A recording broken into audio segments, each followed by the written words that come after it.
Kelvin said, what about in Saudi Arabia where women are not allowed to drive? That's a particular situation. I'm going to express it from a point of Saudi Arabia, not from a point of Islam. Okay? Just from Saudi Arabia point of view. The Mufti, meaning the head of the Supreme Court in Saudi Arabia, looked at a special problem. And the problem had to do with whether women, whether there was an ultimate benefit for them to drive or whether there was an ultimate liability for them to drive. This is how it was examined. Not whether they should drive or they could drive, whether they have a right to drive or have whatever. It was looked at from this perspective. And they determined that this country is huge in many cases. From one city to another is desert. Desert. Dark places.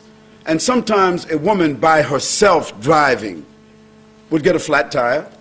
Something would happen to the car with dysfunction or whatever. And she's out in the middle of nowhere with nobody to do what? A stranger comes along.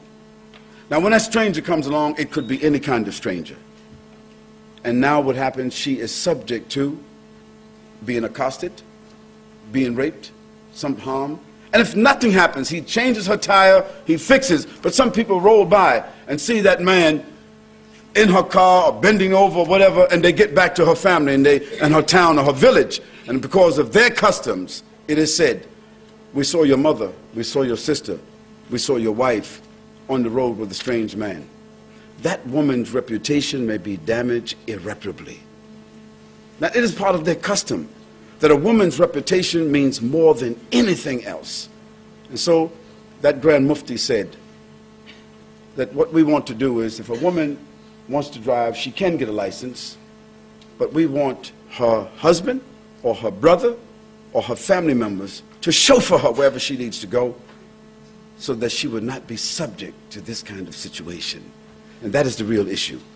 Now, not living there, a person wouldn't know. You would think that, well, they can't drive. That's not the case. We look more to the reputation than we do just simply allowing the woman to drive, and then what happens? They endanger themselves. And now we can see here in the UK, I mean, we can see here in the Western world, for instance, how many rapes do you think take place a week? Not inside the home, but out when a woman is traveling from one point to another. How many rapes do you think take place? I'm a sociologist. If you don't know, I can give you the statistics.